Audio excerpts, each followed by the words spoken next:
வணக்கம் நண்பர்களே, அனைவருக்குமே பார்த்தீங்கன்னா வணக்கம்.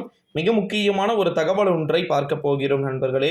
தகவலை பார்ப்பதற்கு முன்பு 10, 11, 12ஆம் வகுப்பு மாணவர்களுக்கு என்றே இந்த வீடியோ மிகவும் முக்கியமாவையாக பார்க்கப்படுகிறது.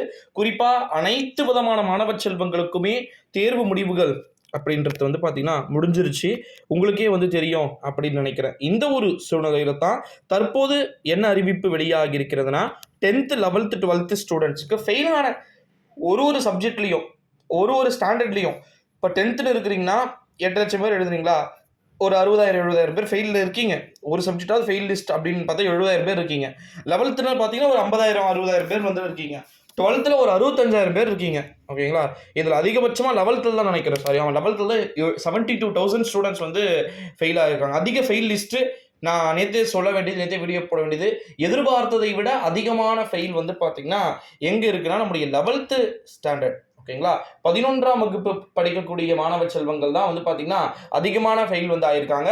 ஸோ இதற்கென்றே தோல்வியுற்ற மாணவர்கள் மீண்டும் பொது தேர்வு அப்படின்றது எப்பன்னா நம்முடைய 12th ஜூன்லேயே ஸ்டார்ட் ஆகிடுது. ஏன்னா 12th முடிச்சுட்டு அவங்களுக்கு இமீடியட்டாக அடுத்த கட்டம் எக்ஸாம் முடிச்சுட்டு சீக்கிரமாக மார்க் ஷீட்லாம் வாங்கிட்டு அவங்க காலேஜ் போய் சேரணும். ஓகேங்களா, ஸோ ஜூலைக்குள்ளே காலேஜ், ஜூலை வரைக்கும் கூட காலேஜ் போய் சேரக்கூடிய காலேஜ்லாம் இருக்குது. ஜூலை எண்டுலாம் கூட. ஸோ அதனால் அந்த ஸ்டூடெண்ட்ஸ்லாம் அந்த மாதிரி காலேஜ் போகிறதுக்கான சான்சஸ் இருக்குது. சரி, ஓகே. அப்போ நம்முடைய 10th முடிச்சுட்டு 11th போகிறவங்களுக்கு தான் ரொம்ப ரொம்ப கஷ்டம். ஏன்னா 10th இப்போ நீங்கள் எதனா ஃபெயில் ஆகிட்டு இருந்தீங்கன்னா 11th போகணும்னா உங்களால் போகவே முடியாது, வெயிட் பண்ணி தான் ஆகணும். ஸோ எக்ஸாம் எழுதி நீங்கள் பாஸ் ஆகிட்டு போகிற மாதிரி பார்த்தீங்கன்னா இருக்கும்.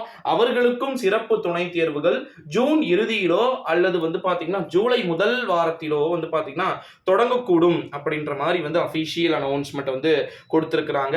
அடுத்த கட்டமாக 11th எக்ஸாமில் பார்த்தீங்கன்னா ஃபெயில் ஆனவங்களுக்கு பிரச்சனையே கிடையாது. ஏன்னா 11th ஃபெயில் ஆனவங்களுக்கு பிரச்சனையே கிடையாதுன்னு சொல்கிறேன்னா, இருக்கிறதுலயே ரொம்ப ரொம்ப ஹாப்பியஸ்ட் ஸ்டூடெண்ட் நீங்க தான். இந்த தமிழ்நாட்டிலேயே இருக்கிறதுலயே பார்த்தீங்கன்னா ரொம்ப ரொம்ப ஜாலியான செட் பார்த்தீங்கன்னா நீங்க தான் அப்படின்னு சொல்லணும். ரீசன் என்ன அப்படின்னு பார்த்தீங்கன்னா, உங்களுக்கு தான் எந்த விதமான பிரச்சனையும் இல்லாமல் நீங்க பாஸ் ஆனாலும் சரி ஃபெயில் ஆனாலும் சரி டைரக்டா எக்ஸாம் எழுத உங்களுக்கு அலோவ் பண்ணியிருக்கிறாங்க 12th படிச்சுக்கிட்டே.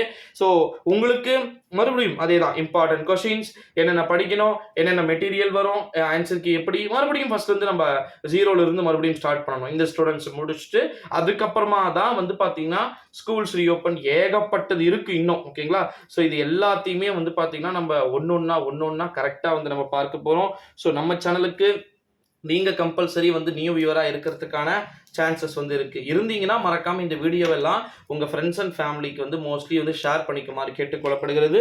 ஏன்னா இது போல பார்த்தீங்கன்னா நிறைய வீடியோக்கள் இருக்கு. ஓகேங்களா, 10th 11th 12th ஸ்டாண்டர்டுக்குன்னு ஓகேங்களா அனைத்து விதமான மாணவர்களுக்கும் மிக முக்கியமான அறிவிப்புகள் அடுத்தடுத்து காத்துக்கிட்டு இருக்கு. எக்ஸாம்ஸை ஈஸியா பாஸ் பண்றதுக்கான அப்டேட்டை டெய்லியுமே இமெயில் கொடுக்க போறோம். ஓகேங்களா, அது 10ஆ இருக்கட்டும் அல்லது 11ஆ இருக்கட்டும் 12ஆம் வகுப்பு மாணவர்களா இருக்கட்டும் 3 செட் ஸ்டூடெண்ட்ஸ்க்குமே பார்த்தீங்கன்னா கொடுக்க போறோம்.